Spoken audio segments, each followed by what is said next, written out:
दोस्तों, सभी का हमारे YouTube चैनल कानून की बात में आपका बहुत बहुत स्वागत। दोस्तों, बात करते हैं अग्रिम जमानत के बारे में। अग्रिम जमानत कैसे मिलती है, किस प्रकार से अग्रिम जमानत कोर्ट से मिलती है, लेकिन इससे पहले ये कौन सी धारा में आप अग्रिम जमानत लगा सकते हैं। दोस्तों, भारतीय दंड संहिता की धारा 438 के तहत आप अग्रिम जमानत ले सकते हैं, क्योंकि इस स्वतंत्र देश में, इस भारत देश में ऐसे कानून बने गए हैं कि जो व्यक्ति निर्दोष है, अगर वो निर्दोष है, उसे किसी व्यक्ति द्वारा फंसाने की कोशिश की जाती है तो वो व्यक्ति अग्रिम जमानत का लाभ ले सकता है। ये भी भारत में कानून बना है, क्योंकि किसी व्यक्ति के खिलाफ साजिश रचकर उसे जेल भेज देने की कोशिश की जाती है तो भारत में ये संविधान में ये लिखा गया है कि कुछ स्वतंत्र व्यक्ति को अग्रिम जमानत लेने का हक और अधिकार है। तो इसी तहत अग्रिम जमानत उस व्यक्ति को मिल सकती है, लेकिन इसके पीछे कुछ ग्राउंड होने चाहिए, कुछ ऐसी चीज़ें होनी चाहिए जिससे आपको अग्रिम जमानत मिल सकती है। मान लो, सबसे पहले आप सेशन कोर्ट में अग्रिम जमानत पेश कर सकते हैं। उसमें ये तथ्य बताना पड़ेगा, एविडेंस बतानी पड़ेगी कि मैं उस व्यक्ति पर, वो व्यक्ति मेरे ऊपर जानबूझकर मुझे गलत फंसाने की वजह से मेरे ऊपर ये केस दर्ज कराया है। पुलिस और कोर्ट को भी संतुष्ट करना पड़ेगा।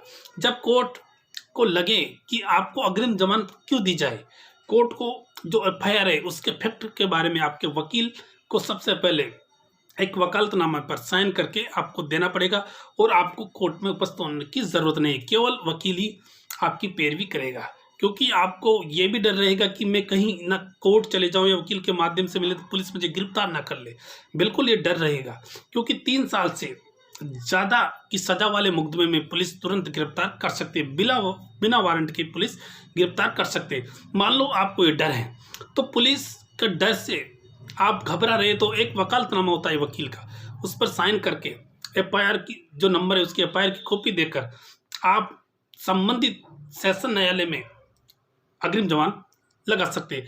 अग्रिम जमानत मिलने पर आपको पुलिस गिरफ्तार नहीं कर सकती, लेकिन क्या कारण, किस वजह से आपको अग्रिम जमानत मिलेगी, कि पॉइंट होने चाहिए। क्योंकि अग्रिम जमानत में अगर कोई व्यक्ति आपको झूठा फंसाया है तो वो सारी चीज़ें मजिस्ट्रेट को बतानी पड़ेगी। मजिस्ट्रेट साहब, कोर्ट अगर संतुष्ट हो जाती है तो बिल्कुल आपको अग्रिम जमानत का लाभ मिल जाता है।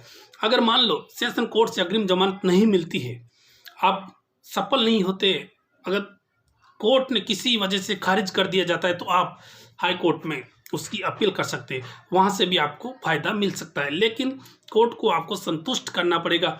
मान लो जिस दिन आपके साथ या आपके खिलाफ ये एफआईआर दर्ज हुई हो, आप जिस टाइम वहाँ मौजूद नहीं हो या आप कहीं दूर हो, तो ऐसी कोई एविडेंस कलेक्ट करके आप उसमें बतानी पड़ेगी। पुलिस को पूरी जानकारी होनी चाहिए या वकील को पूरी जानकारी आपको बतानी पड़ेगी। जब तक वकील साहब को पूरी जानकारी आप तक नहीं बताओगे, जब तक आपको कोई भी चांस नहीं होगा अग्रिम जमानत का। लेकिन सारी जानकारी आप बता देते हो तो आपके वकील साहब पूरी तरह कोर्ट को ये संतुष्ट करेंगे कि इस व्यक्ति का कोई लेना देना नहीं है, केवल ये इस व्यक्ति को सजा या रंजिश की वजह से इस व्यक्ति को झूठा फंसाया जा रहा है। पुलिस भी इसमें लिप्त है। लेकिन ये सारी चीज़ें अगर मान लो कोर्ट पूरा समझ जाता है, कोर्ट ये समझ लेता है कि वास्तव में ये जो केस है इस व्यक्ति का नाम है बिल्कुल झूठा है, तो कोर्ट संतुष्ट होने पर आपको अग्रिम जमानत दे दी जाएगी।